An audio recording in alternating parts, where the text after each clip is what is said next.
Oke guys, jadi hari ini kita akan memanfaatkan limbah kayu yang biasanya hanya dibiarkan berungkrah umpuk-umpukan menjadi sesuatu yang bermanfaat guys. Di sini aku menemukan sebuah cutik bekas reng elek-elekan yang akan kita jadikan sesuatu yang bermanfaat hari ini guys. Akan jadi apa? Yuk langsung saja masuk ke ruang kerja.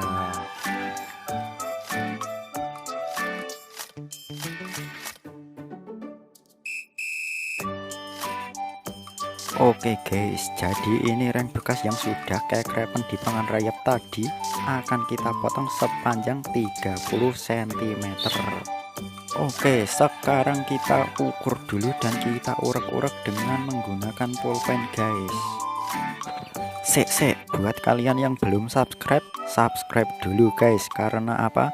Karena aku akan selalu membagikan ide kreatif dari bahan-bahan limbah kayu menjadi sebuah benda yang lebih bermanfaat guys. Selanjutnya kita akan gorok bagian yang sudah diberi garis tadi. Oke guys, betapa sangat mantapnya ini. Mengingat hanya menggunakan reng elek-elekan yang sudah kayak krepen saja bisa dijadikan barang yang bermanfaat dan bisa dijual. Selanjutnya kita orek-orek lagi sehingga membentuk sebuah pola, semakin ujung semakin lancip, dan di bonggolnya itu dibiarkan saja supaya agar nanti bisa dikasih bolongan. Oke, setelah itu kita gorok lagi mengikuti pola bentuk yang sudah kita buat tadi. Di sini kalian perlu berhati-hati karena goroknya ini sangat landep. Nek sampai ngenengi yo macrus guys. Setelah itu kita sisih bagian-bagian pinggir yang masih beleri agar supaya tidak ngenengi tangan kita. Kita bisa menggunakan arit-arit gabuk untuk menyisih ini.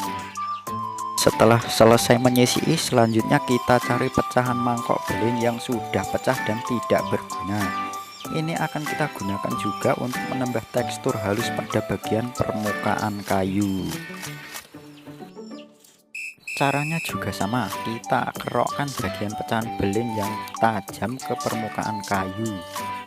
Setelah halus dan kayu dirasa sudah tidak berkekel, langsung saja kita amplas agar lebih halus lagi. Buat kalian yang masih penasaran akan digunakan untuk apa, tonton terus videonya sampai selesai agar tidak ketinggalan informasi yang ditampilkan di video ini. Oke guys, jadi setelah halus permukaannya, langsung saja kita akan membolonginnya menggunakan bor sampai tembus.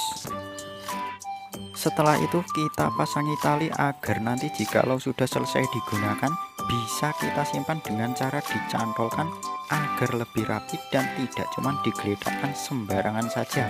Jangan lupa juga diselomot bagian ujung tali dengan korek api agar tidak brodoli. Oke guys, wah jan api eram ini langsung saja kita praktekkan cara menggunakannya. Jadi caranya bagian ujungnya kita lebokkan ke dalam kuping wajan, lalu sedikit dijengatkan dan wajan pun bisa diangkat kemana-mana. Bayangkan jika wajan ini panas, benda ini sangat bisa membantu kita agar tidak kecantang guys. Jadi sekian dulu video hari ini. Terima kasih sudah menonton, sampai jumpa dan dadah semuanya.